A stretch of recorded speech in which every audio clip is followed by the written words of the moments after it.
So the lawmakers get back to work today after a week-long break. There's just over a month left in the 2017 session.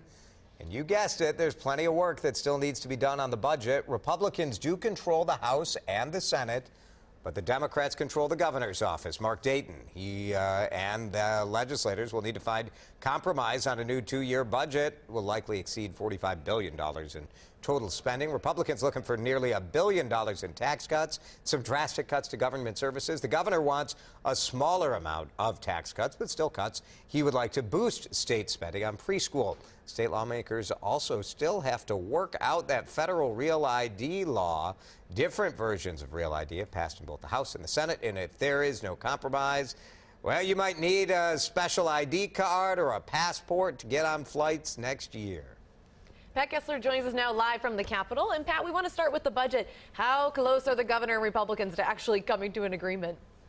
How about not close at all? How about nothing really has been done? The House and Senate have passed their budget plans, but it is nothing like the governor wants. So they are heading toward a clash. The governor said he's not even willing to talk to them because they are so far apart. But today, they will start working on all of this. We got a month left. We'll see where it goes, but pretty much nothing has been done except what a lot of people wanted, the Sunday liquor sales, but nothing to keep state government working so far. Will people be as outraged about the budget coming down to the last minute as we've seen in other times where we even went to a shutdown? Well, a couple of things about that. First of all, the Republicans have passed these budget bills earlier than any previous legislature I can remember for many, many years, so that's a good sign.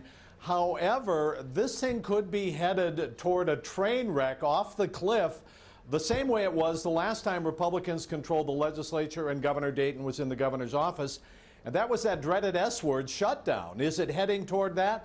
That's the big question everybody wants to know. Well, we know, I mean, people are frustrated about the budget every year when this happens, but Real ID is something that they're going to have to deal with every day if they're trying to fly. You know, that's a big deal. Can they actually get that done?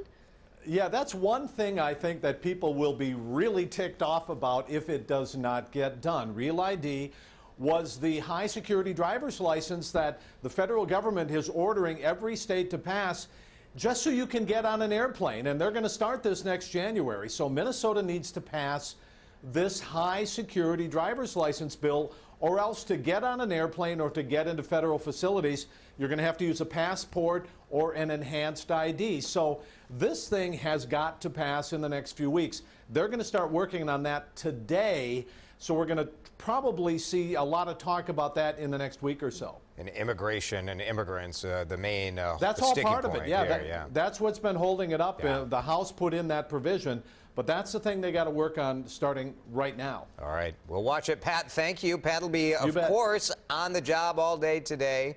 He'll have updates on whatever stories kind of percolate on the news at 5 and 6.